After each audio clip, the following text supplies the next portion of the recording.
welcome back to the channel. Food. Thanks for tapping in. Don't forget to share, like, and subscribe with flag videos like this. On Heath's black. Yeah, against his black shirt. How is it, Jetty? You okay? It just needs a little bit more, I'm sorry. One. Okay. You okay? Dog, that's insane. Sorry, man, I didn't want to. No, Jet. I asked for it. That's the How realest shit how there is. amazing is that?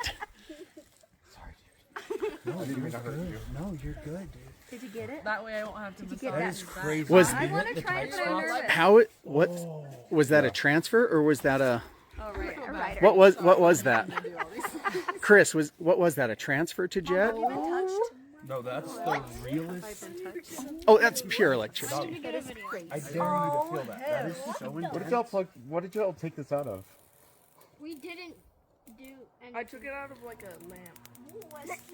Yeah, because it's still warm. Yeah, it is. Okay, probably time to put that Right. back.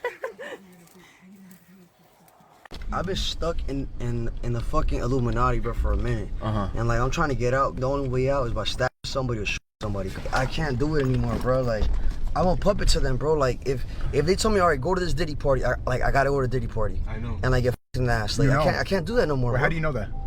Huh? How do you Me? know that? Yeah. Where did Lyme disease come from? I can tell you with a high degree of probability, it came from Lab 257 on Plum Island, just outside of Connecticut, 25 miles from Lyme, Connecticut, where the first case was described. How do we know that? First of all, you can read the book Bitten, and it's a great book.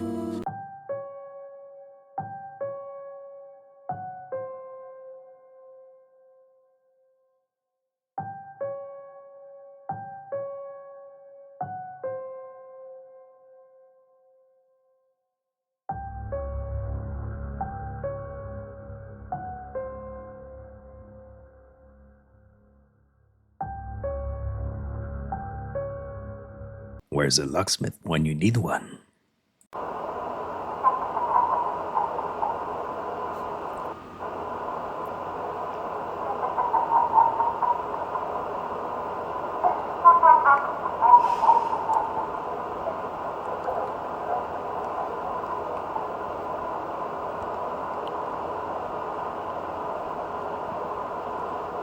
Yeah, there's so many cases. There's another guy too. He left a message. I played this one on one of the episodes, and it was like, "Hey, this guy, he had an office down the hall. Anyways, he admitted to me that he was in fact an extraterrestrial. I didn't really believe him, and then he did something which proved it to me. And anyways, just wanted to know if anyone else has had this experience." And I'm like, "What?"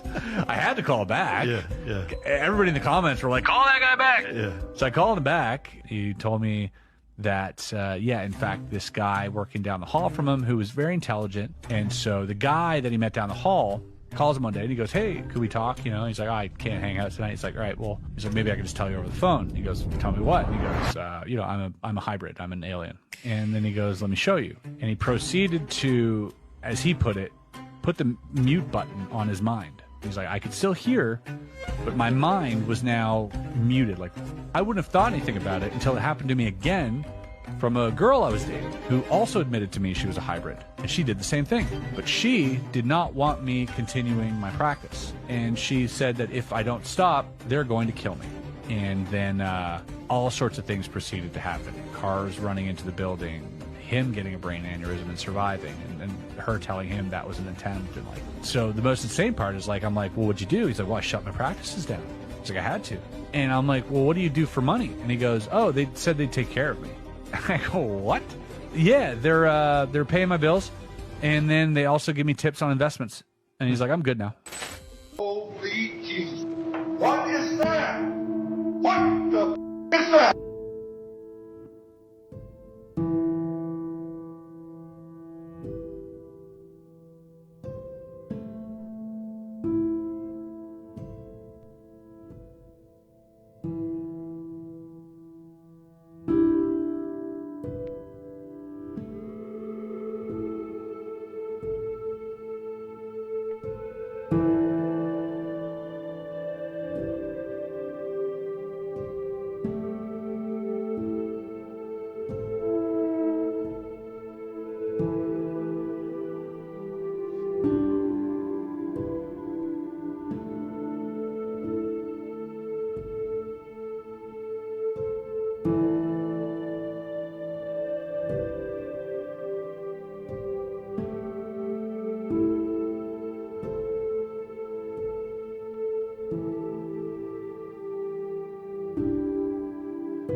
hard drives from Jada's house. So now we get into why she's even more mad. Jada will watch at the houses. She had her laptop. She would stick her hard drive in, right?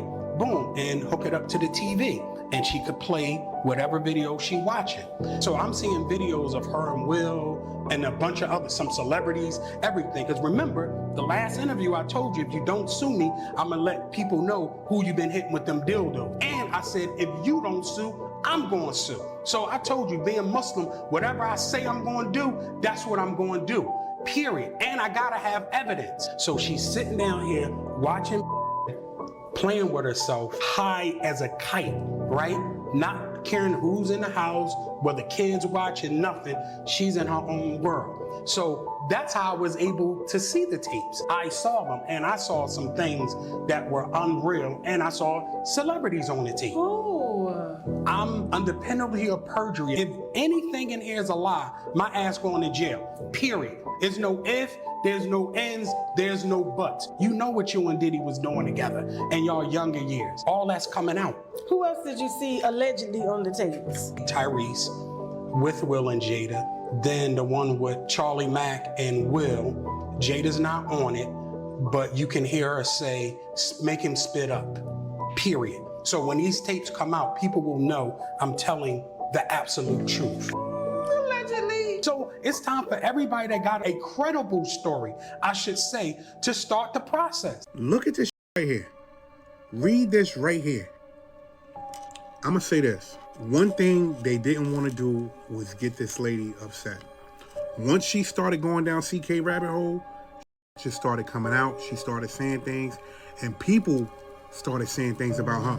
This lady said she had proof that people were plotting to do something to her.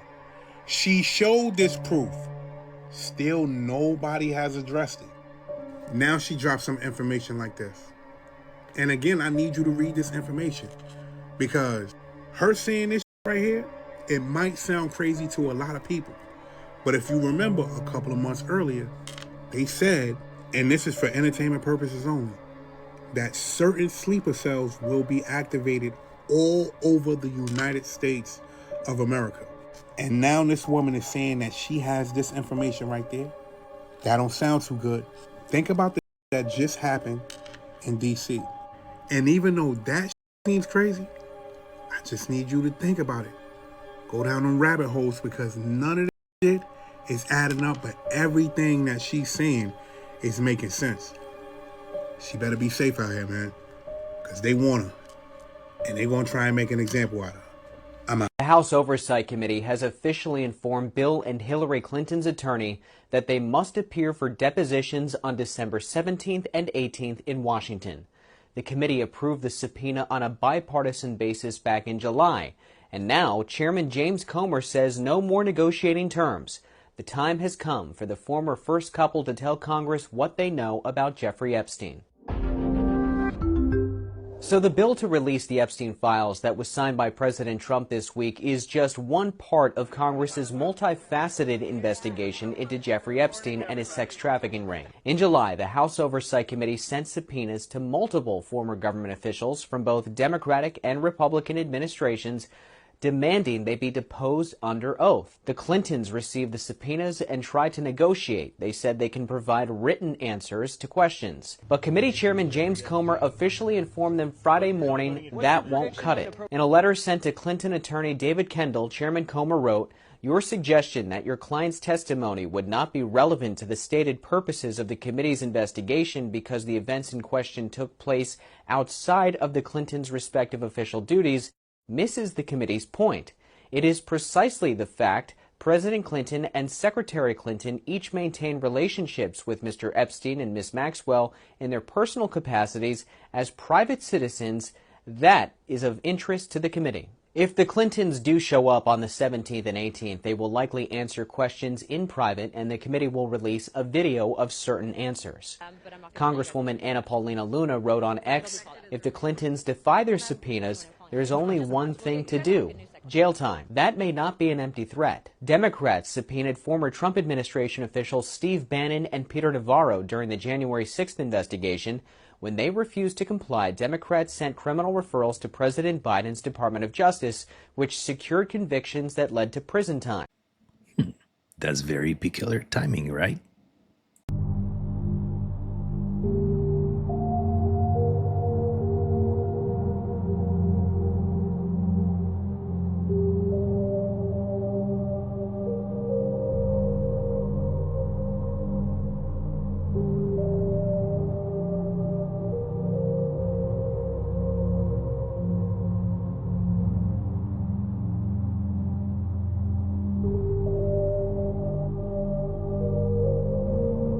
And here's the part they don't want you to notice.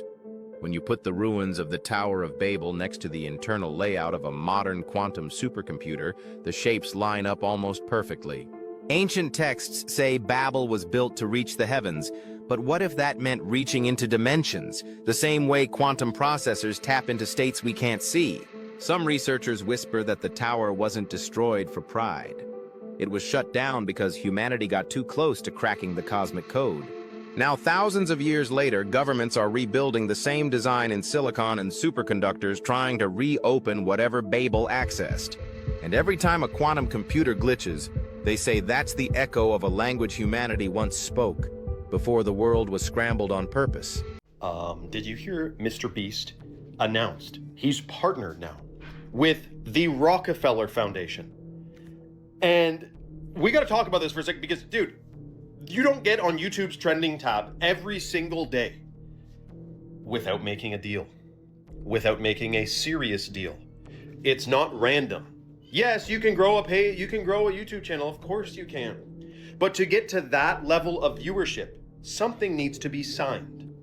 They don't let people have that much influence without making sure they have some control over them, if not total control. Now, we already found out that Mr. Beast is a part of that talent agency that also owns Kai Cenat and a couple other super famous people that is connected to Disney, by the way. And remember when his top guy, Chris Tyson, turned to Ava Chris Tyson, and people were wondering if that had to happen or was made to happen, because we know 99% of his audience is children anyway. People wonder about that. It could just be nothing though. But my point is, partnering with the Rockefeller Foundation, last I checked, that's kind of the club that we're not in. Central banking system, this whole thing. So now he's partnered with them. Holy Kreipenheimer. Let me know your thoughts in the comments below and follow for more. Esta nave apareció en China y se ve que está en un modo invisible. Y al costado también se ven movimientos de naves más pequeñas. Realmente este fenómeno es algo que se está destapando en este año y viene la era de la divulgación completa.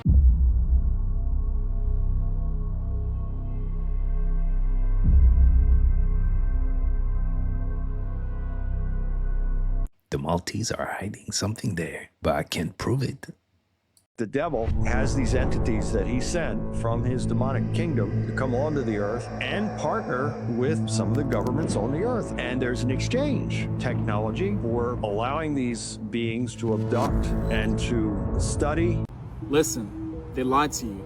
America is older than Africa, and I'll prove it to you. So before you argue, right, Africa is a Roman name, Scipio Africanus. You see, that name didn't exist in Bible times. It didn't exist in Moses' times, and it didn't exist during Jesus' time. See, the Bible never described Eden in Africa. It described red clay, gold, onyx, and a river that split into four. See, that's not Africa. That's southeastern United States of America. So you gotta ask yourself, if Eden was here, then this land is older than every story they ever told you. This is why if you go to Alabama, they have red soil. Florida has red soil. Georgia has red soil. The gopher wood is the only wood that was used to build Noah's Ark. And where do you find that? In Florida. And that's why the gold belt is also in America. You see, for so long, the enemy has been trying to hide America's age. America is older than Africa. It's older than any land that's ever existed. That's why this land in America is ancient. If you were born in America, you weren't born in a country. You were born in a portal. A land that's way older than your history books. If most people knew America it's the first world, then most people would wake up. There's a man in Chicago who claims he's been alive for 900 years, and the terrifying part, he knows things he shouldn't. They call him the Infinite Man, and once you hear his story, you'll understand why even the police refused to write an official report. It started when officers found a homeless man wandering downtown, old coat, torn shoes, mumbling to himself. But when they tried talking to him, he spoke perfect Middle English, not modern English, the kind spoken in the 1100s. When they brought him in, he suddenly switched accents. French, then Latin. Then something a linguist later said hasn't been spoken on Earth for hundreds of years. He told them his name was Iman, and that he was born in the year 1134. At first, the officers thought he was confused until he started recounting historical events with impossible accuracy. Battles, kings, floods, even the exact weather conditions on days that historians only partially reconstructed. Then he told them something even stranger. He doesn't live through time, he slides through it. He said every time he dies, he wakes up somewhere else. Different year, different country, different life, same consciousness. Almost like his soul can't stay in one timeline, like it's unstuck. One officer asked how many times it's happened. He said, "I don't count anymore, but your world is the noisiest one I've been in." They asked him how he ended up here in 2025. He said he drowned in the 1600s and woke up gasping out on the shore of Lake Michigan just a few months ago. When they pressed him for the details, he said something that made everyone in the room go silent. "I don't think I'm the only one sometimes.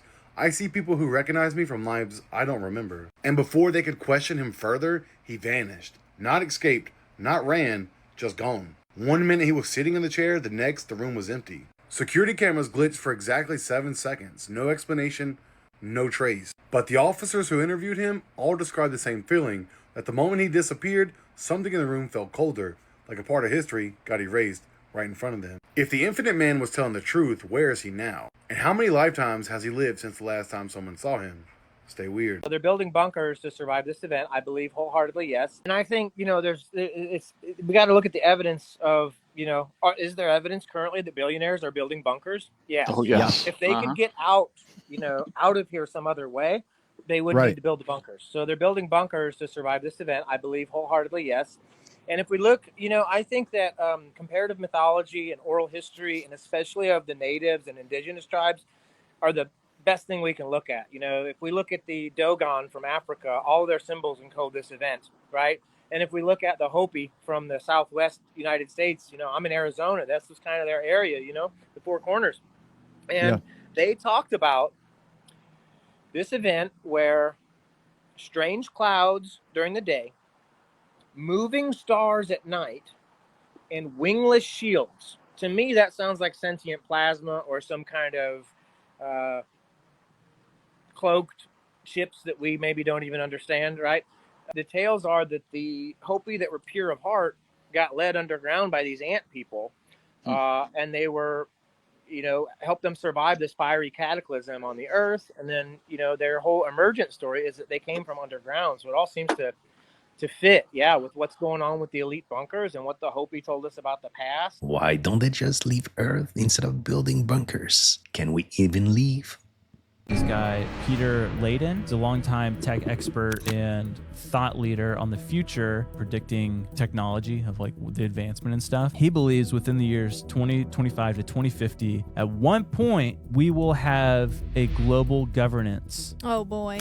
Primarily ran by AI. Oh my gosh, Jesus, come back. He broke down the 80-year cycle and he laid it out. He's saying 2025 is actually the beginning of this new cycle of technology. And he thinks it's going to be a crazy development in AI, clean energy, and bioengineering. And he broke it down. And he's like, the old tradition of capitalism is not really working. Right. It's starting to be outweighed. Yeah. And there's a lot of people protesting, like the gap between poor and wealthy is separating even more and more. Right. So he said, I think with AI, with all this stuff, it's going to flip it. He's like, yeah, I do see a global governance system to where it's like more of a overarching one world governance system ran by AI. This just seems more realistic every single day. I know. Is the AI going to try to kill us all? Yeah. When you were on the Sean Ryan show, you had stopped at a certain question. You know what I'm referring to? Everybody asked about that. Have you tried to look into religion at all? Such as the crucifixion?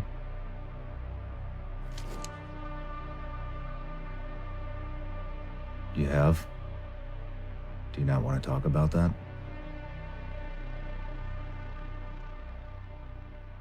Okay. And I'd be a poor interviewer if I didn't ask it myself. Okay, first of all, I was shocked that he asked the question. When he asked the question, I was in shock. I stopped because there was no way I was going to answer that question on that podcast, because I do know that he gets a lot of his audience is mainstream. A lot of his audience is mainstream. So there was no way I was just not going to answer that. But no, I did not. But the truth of the matter is no, I did not remote view the crucifixion. Okay. I think it was just more in shock that he had asked it. He kind of asked it excitedly, or he thought I don't know. You just weren't comfortable. Oh, no, I wasn't comfortable. Yeah. Question. I wasn't comfortable. Yeah. I mean, it's a strange question to be comfortable with. But people can remote view the past. So if you want to, but I wouldn't want to remote view the crucifixion. That would be so sad. Yeah. Yeah. I'd agree with that. And what do you take from that, right? As a remote viewer, you're like, well, it's horrific. Yeah. I mean, who would, yeah. And I remember they would do, I think one of the remote viewing sites we had was Mossad. I would remember how the Jews took. Oh, yeah. And I remember the very first time I did I don't even know why we would have even had that in a target pool for training. But the first time I did it, I got Mossad and it was uncomfortable. Well, here, a couple of years later, I think the target was pulled from me again, and I just wouldn't do it.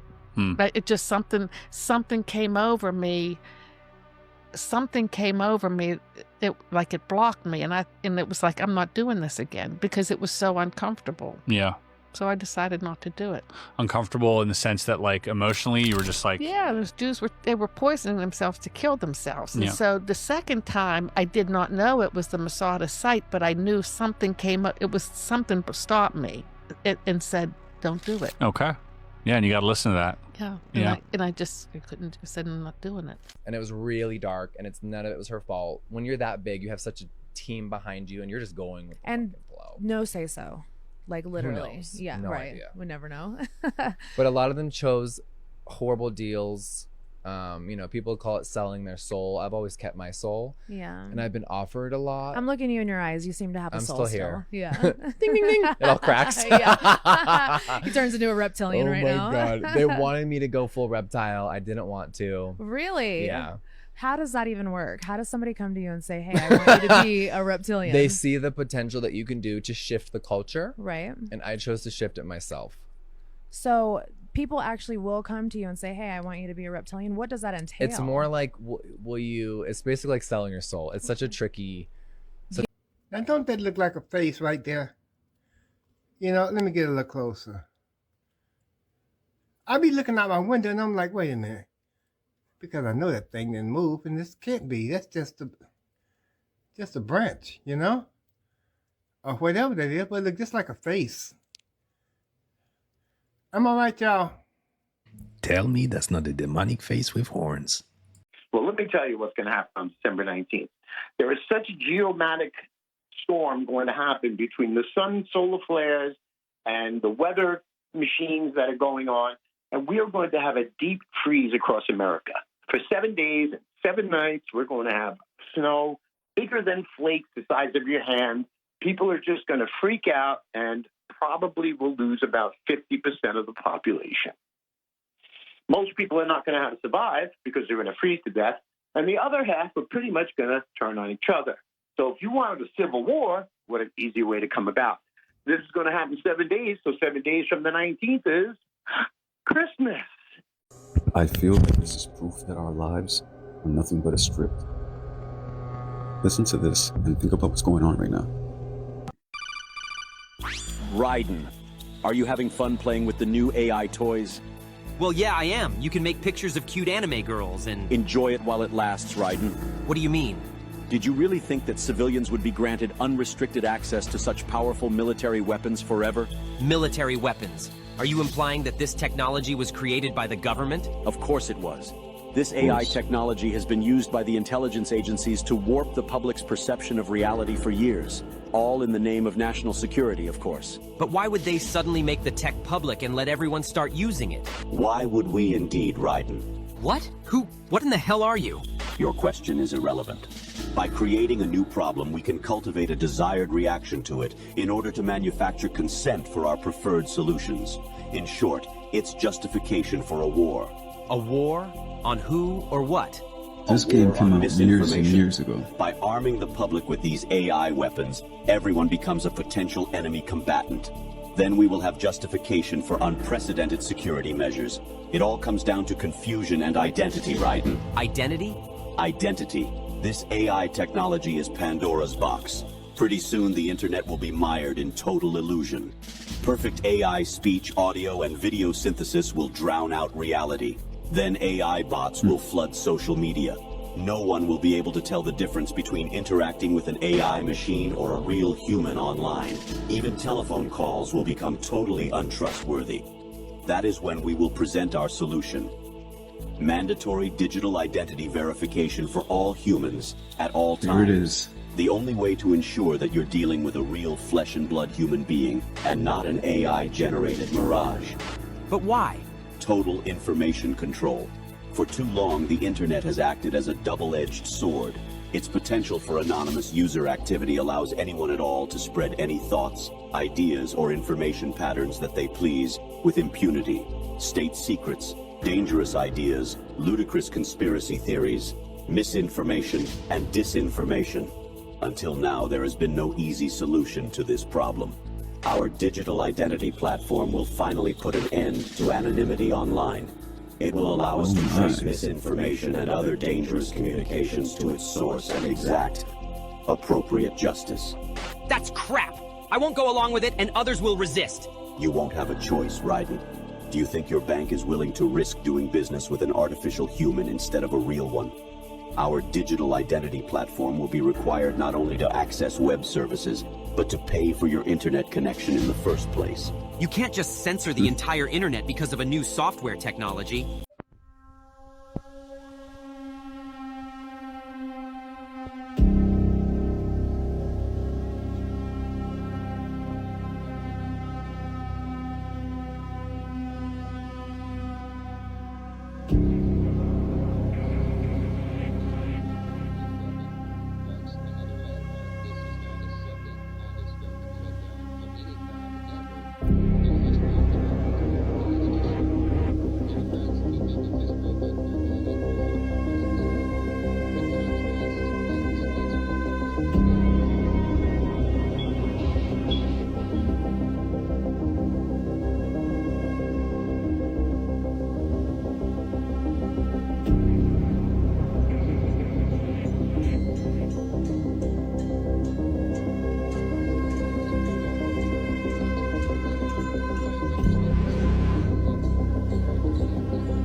I was doing some work in my basement and found this box. What is it?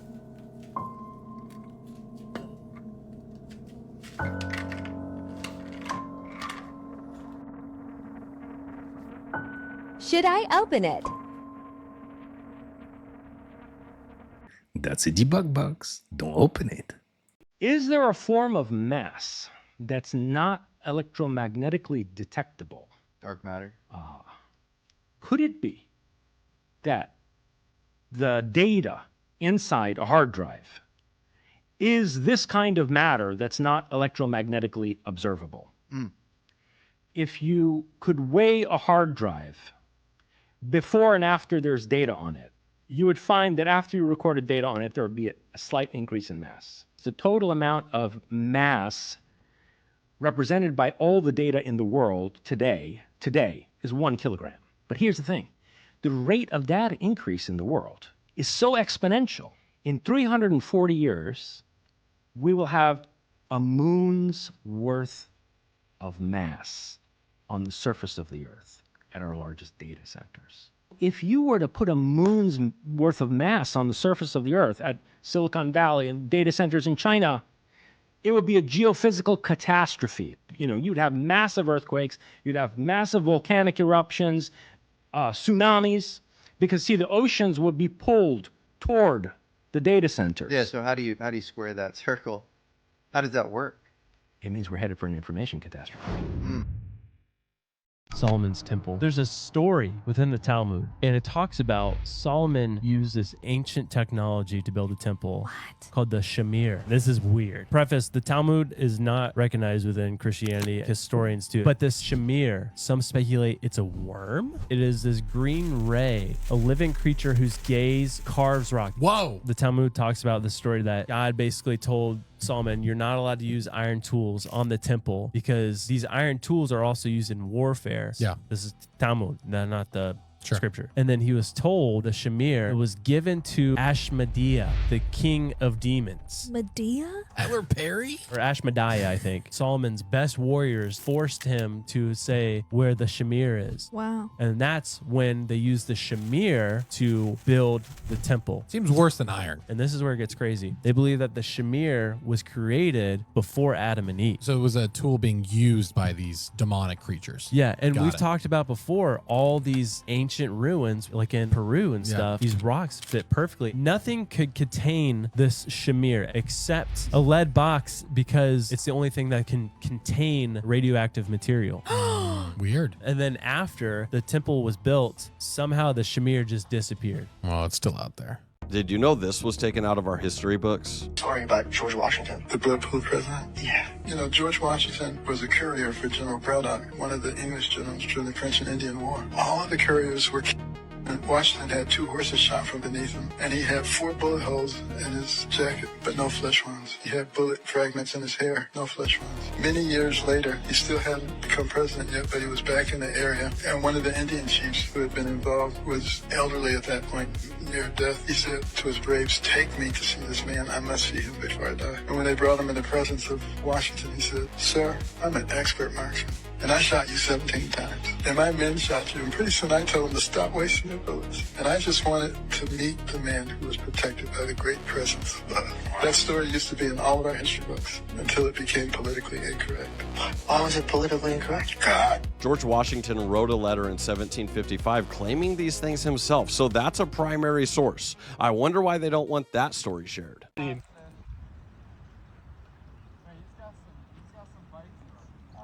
gotta be kidding me. It's clearly too heavy. Oh.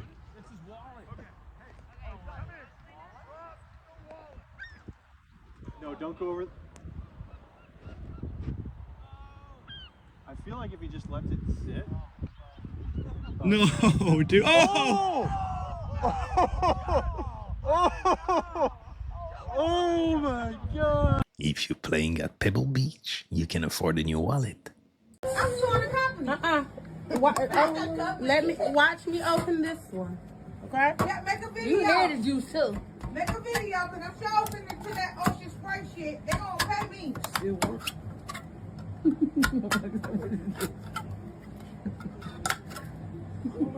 Ooh-wee. All of them like that? Oh. The fuck is this?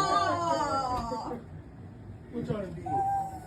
That is sold us cans of water as cranberry sauce. We gotta get some focus help. No, I just got some focus stuff. Let him in here. No, we need to go take that shit back. Look at that. Why is that water?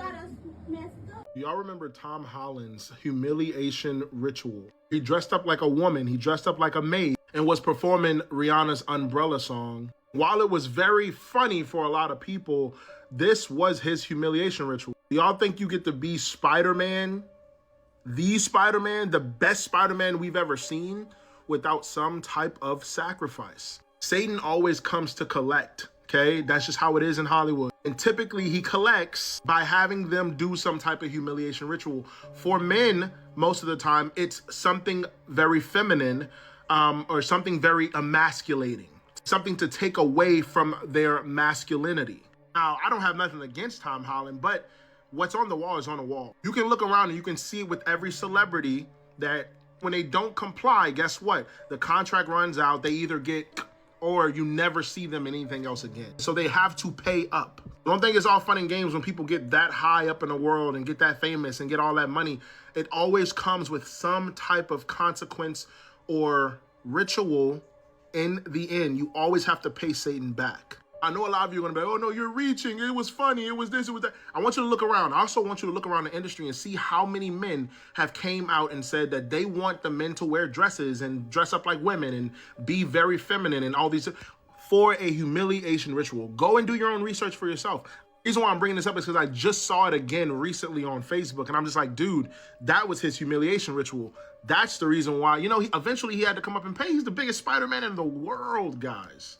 Don't look like that. So what's natural is made into something simulated to reconstruct our expectations. But why do we have that expectation? Because we saw it in the media, which was a simulation of that thing. Let's go to Disneyland. It's not just an amusement park, it's a super intensified simulation of aspects of the world that we inhabit. In their bluntness, as an overt space of fantasy and commerce, it becomes more honest than the outside world that pretends to be real. So Disney World serves to camouflage that the rest of the world is also a stage. It's also artificial. If you ask a random person to draw a picture of a princess, what will they draw? That's our definition of real. That's in your head. You define what a princess is based on a simulation. The simulation takes over around age 2 or 3. So the hyper-real becomes more important than things that are actually real. Think of your social media profile right now. It's supposed to be a reflection of you, but how often is it a carefully curated presentation for all of us? So the you on social media, with your complexities, your flaws, they're all smoothed out. This is a representation overtaking the original. You become a simulation of yourself. Baudrillard, in this book, argues that our consumer society is a hyper-real world where the consumption of images and signs and symbols don't just mask reality, but they become it. Take the brand Nike, "Just Do It" tagline, have transcended physical products. Think about Mac. It's separated from the products to represent an idea, a lifestyle. So the simulation, the brand image, has overtaken the reality, which is the product. Politics, the simulation of the candidate becomes more critical, more important than their abilities or their beliefs. In here at Walmart, and I was thinking about getting some milk, and these big signs, they were like, "Oh look, manager special," and I was like, "Oh, that's cool." And then let's take a closer look.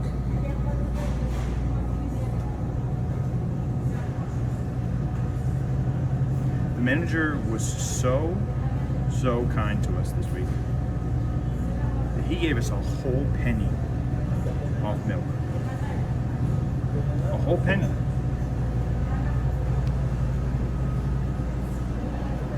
I don't know what to say, guys. Come get it before it's all gone. That's the Mr. Krabs discount. Well, what about the fake milks? What they figured out with almond milk was, we can take leftover parts of almonds and the ones that are broken and unsightly, and we can use those to make milk. And it's just a few almonds and some canola oil and some high fructose corn syrup, some flavorings, and we blend it up and we sell it for like $8 as a health food product. It's not a health food product. I don't recommend almond milk. So then we say, well, oat milk. Okay, that is the biggest scam on the planet right now. It raises your blood sugar as much as drinking a Coke. It is not a health food. Do the math. There's a tablespoon of oats blended into a bunch of water and you spent $6 on that? It's not a good move. So what should you drink? Healthy is coconut milk. Coconut That's the milk. worst tasting one. I know, right? Yeah. It is the worst tasting one. So you think Thanksgiving started in 1620 by the Pilgrims and the Indians? Wait till you find out what that thing on your table really is. Because we know for hundreds of years we've always seen these cornucopias, right? What if I told you the cornucopia is something totally different than you thought and goes back thousands of years? And it's a little weird. So cornucopia is actually Latin and it means the horn of many. So long time ago, when Zeus was a child of the lowercase g god, and yes, he did actually exist by the way, look into the fallen angels mating with women. He had a nurse named Amalthea, except she was kind of a goat. Like in the 4th BC, there were corrections, they're like, yo, she was totally an actual goat. I mean, like we have writings from the 1st century from Josephus talking about hybrids on the earth. Again, 1st century. Okay, back to the point. His nurse, or his goat, when Zeus was getting a little bigger, he was playing with the horn and it broke off. Zeus broke the horn off his goat. To apologize to Amalthea, or his nurse goat, he blessed the horn, that it'd be a horn of plenty and would have just non-stop goodness, drink, and food coming from it. Here's the goat horn. Guess what? It's the goat horn. And now whenever you see a Thanksgiving painting, you always see the cornucopia or the horn of plenty on the table. Did I tell you? The Maya actually worshipped turkeys and they thought turkeys were divine hosts for gods. And there's a lot more than what I just showed you, but you can watch this video on YT to find out. And look, even though people can do evil on that day, you can still do good and be thankful to God for what he has given you. Let's start in the comments. What are y'all thankful for? Let me know. So they went to Earth, and we're right past the year 3000. He's coming in over Earth. There's no roads, there's no planes, there's no boats. So he thinks something terrible happened and humans are gone. They're like, no, we evolved. Now we have what's called Human Plus. They have, under trees, like oak trees, cherry blossoms, different trees, have different types of beings, these human avatars. What he finds out is in the future, humans have evolved to where they don't need to be in the physical body anymore. So that instead of having out-of-body experiences, they have in-body experiences, right? There's this ring, kind of like Saturn's ring around Earth. And that ring is called the dorm. And that's where all the souls are, the human consciousnesses. And they're there in the non-physical. They've ascended to the point where they don't need the physical body. But they still use the physical body for certain things. They use it to produce loosh. They figured out what loosh is and what their role in the loosh production is. And also for like R&R. And then also just for having experience. Producing qualia is like a subjective personal consciousness experience. So when you have an experience, you make a free will decision, it generates emotions and learning. That's qualia.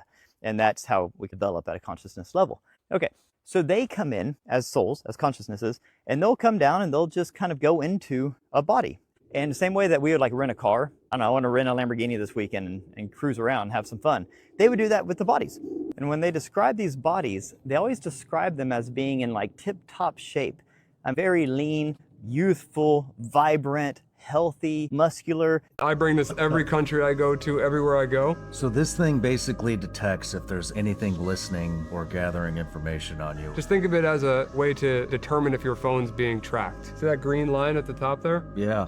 So that means that there are no stingrays within proximity to us, which is how the feds or certain people can track your phone's location. I can take this, I can use my phone.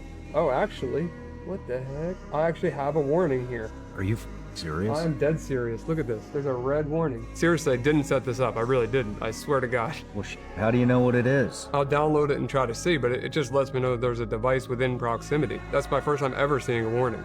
Sean Ryan. One CIA, always CIA. Of course, there's really no way to verify all the stuff that's under the White House. And of course, again, I'm not telling anyone anything new by saying, hey, it goes down lower. But I think it's interesting. This is one of these early illustrations of the White House. Just tell me how weird this picture kind of looks, this painting. Freemasons. You see how windows are all below the ground level right there? It's like the dirt is up over them. They're digging it out. Dirt over the windows. Yeah, it looks like it's being dug out. It's so stupid. I mean, what I'm saying is it makes no practical reason why you have that. And especially if you know you have all these sub-ground floors, why would you still have windows that are partially covered by the ground and partially above the ground? Or that was created more modern, that painting was created more modern, and they want us to believe that they actually designed it with the windows being half buried. It's funny when you actually see pictures of the White House, though, like the actual pictures, you won't really be able to see that because they have like hedges. Like if you see that picture right here, you can't see it because they always have hedges in front of everything. Either that's a picture of them digging it up, not building it, or that was created more modern And they want us to believe it's them building it, with the design intentionally being that the windows are underground for whatever reason. Look at this. What the fuck? It's a little bit freaky. I thought it was a person for a second. Candy. Don't go in that house because you're gonna die.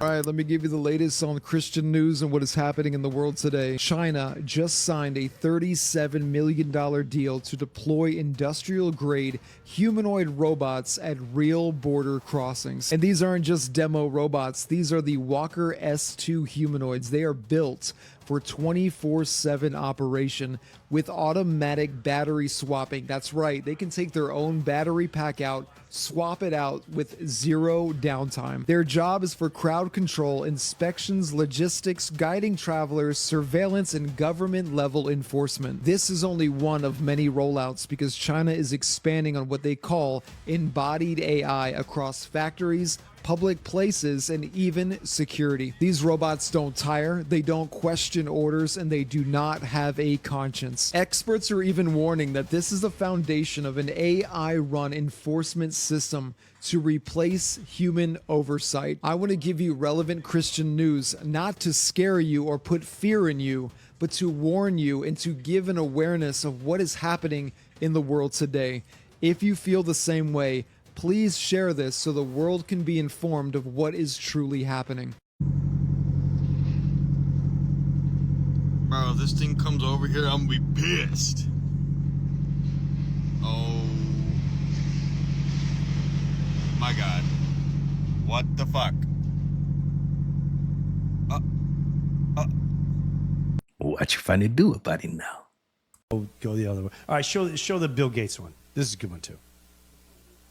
Just show that picture. Yeah. Do you guys see this picture? Instagram can't see this, right? This is Instagram? I'm going to show you this picture. Tell them to go on YouTube. Go on YouTube. Can you just go on YouTube? Please go on YouTube. Look at this picture. Do you know who that is? This picture isn't new. It's been out a long time. You got Obama on the left. Is that Bill Gates in the middle? And boy, does that guy look like Michelle Obama.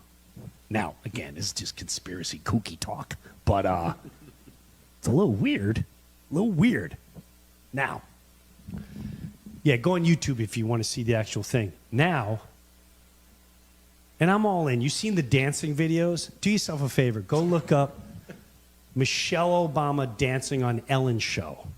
And I want you to explain what is it that's bouncing in Michelle Obama's pants? What can a female have that is clearly bouncing? Yeah, this one. What is bouncing? Let me take Instagram again. Here. Yo, that was it. Where you going? Nope. That one. Play that one. Right there. Boom. Watch right here. Watch. What? Come on, get in there. Get in there. It starts bouncing. Look at it. She grabs it a couple times too. It starts bouncing. Look, right there. Right there. Right there. I'm recording it because I want people to see it kind of just moving in the air. Moving back and forth around that, from where that car is sitting. Yeah, there's a vehicle right there, but there's nothing like there's nothing there. Like there's nothing.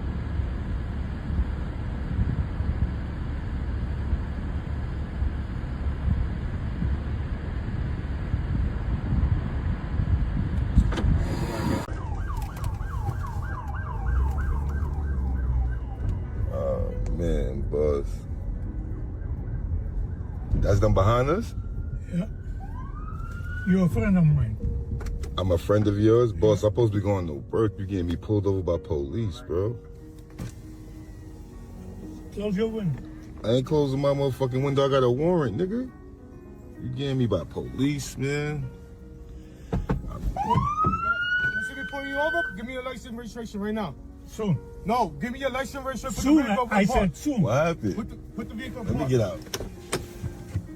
I'm a night chair employee. I don't know what the fuck is going on. I'm going to work, so I got the wrong version. I don't know what's going on. Let me get the fuck out. I just need it from my supervisor while I'm late. Oh, shit. Hold on, go. Yeah. I got up Y'all fellas have a good day. I'm going to work, man. That's crazy. Sorry about that, man. It's all good. I got nothing to do with it. I got a job, and y'all got a job. Let me get out was the best possible move. I say it's electromagnetic because I can identify. Okay, you call it a ring maker. Yeah. You see the craft. Yeah, I call it a ring maker. When I would go to the weird shit section at half-priced books, I would always see ring makers of Saturn behind glass with the other rarities. I kinda liked the unhinged material and often looked at it like Wayne looked at that white Fender Strat. I finally snagged it up one day and I read the first line. Presented herein are pictures of immensely large, enormously powerful extraterrestrial space vehicles located in the vicinity of Saturn and its moons. These photographic revelations are reinforced by and are consistent with scientific data extended over the centuries as far back as Galileo. Okay, so to say that Norman comes out swinging is an understatement. I put the book down for a while because as much as I enjoy the unhinged stuff, that was a bit outside of my comfort zone. But then I found out who Norman Berggren was, and I took a closer look at his street cred, and I was flabbergasted.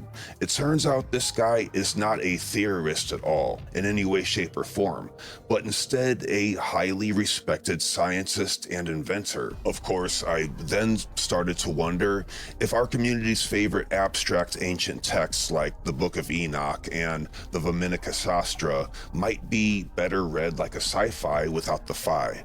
Because if there is any pictorial evidence at all of what those wild-ass codices tried to describe, this would be it, down to the very maintenance of reality itself. After all, the planet Norm was pointing to here is the same one that these ancients say is the king of our physical reality.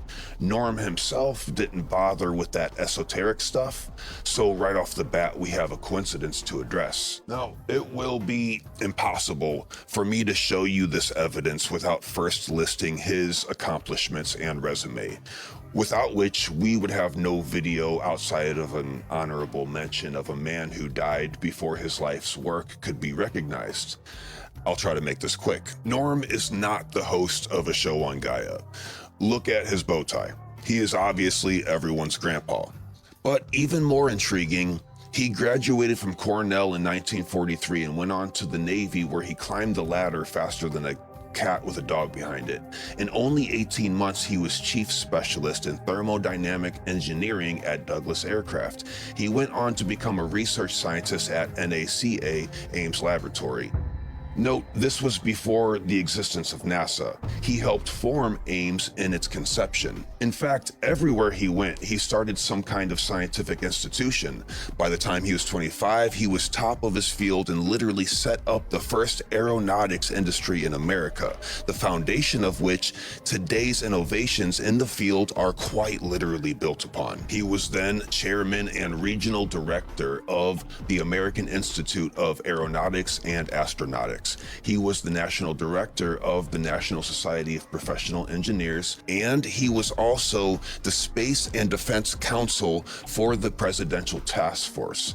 This list goes on. Feel free to read the screen. So he didn't acquire his evidence with his nose in a book like some chump like me would do. The reason these photos exist is because of him. Because his most prominent title was the same as mine when tending to your mom. As director of re-entry, he kept probes from burning up when coming into penetration with the planet's atmosphere. Basically, we can thank him for having this evidence in the first place. If you like the photos from the OG Cassini, thank Norm because he built that puppy. The point here is that when I looked at the first ultrasound of my son in the womb, it made no sense to me. It was just static nonsense. The nurse had to point out each feature to me, patiently showing me the hands and face and eventually the penis. That turns out is always relatively endowed in ratio at that stage of development, making all dads, of course, make the same stupid joke.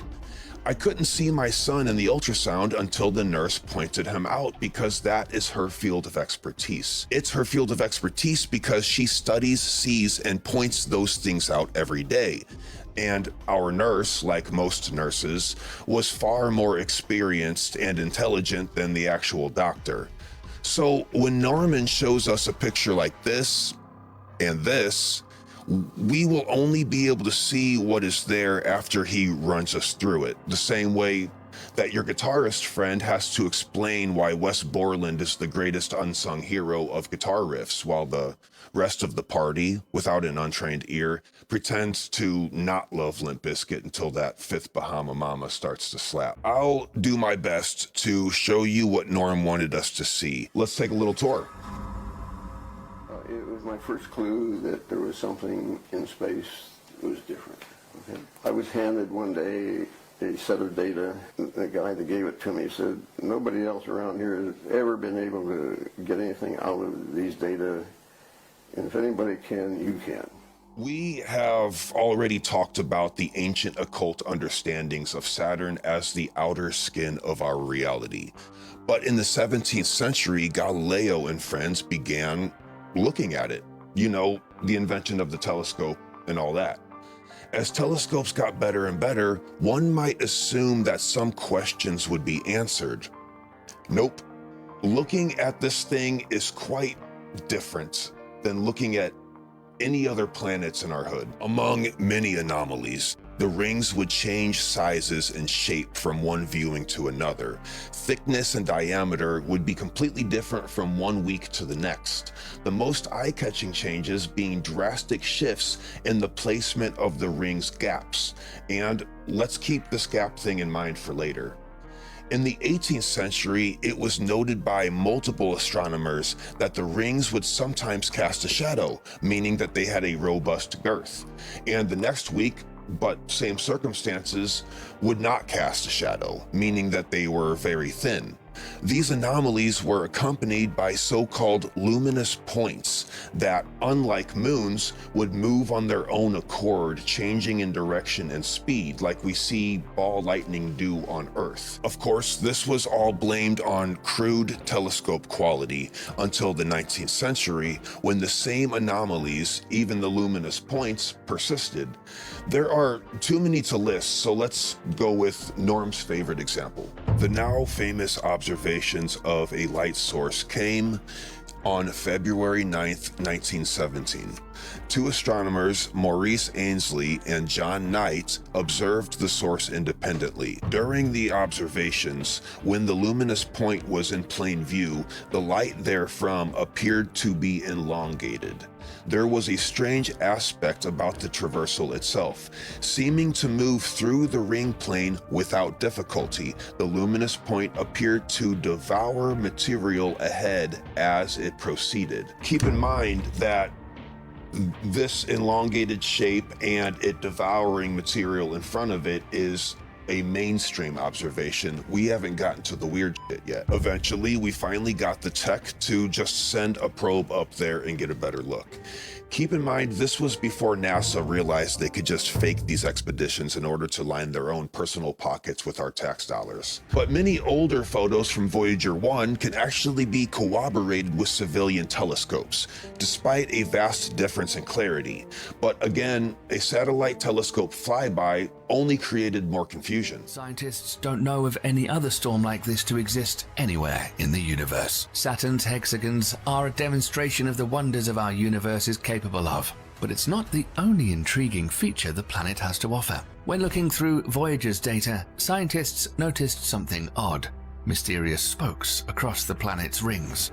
But then something even stranger was discovered. During the Cassini mission, no signs of these ghost-like features were detected, deepening the mystery behind this unexplained phenomenon. A closer observation revealed that the spokes generally have a dark appearance when viewed from above. However, when observed from below, they tend to appear bright. Researchers still don't know for certain what causes these mysterious... And that's a wrap on this episode, fool. I hope you enjoyed it. If so, don't forget to hit and smash the like button for me. Smash that subscribe button, be part of the family. Remember, stay woke, and I'll catch you next time.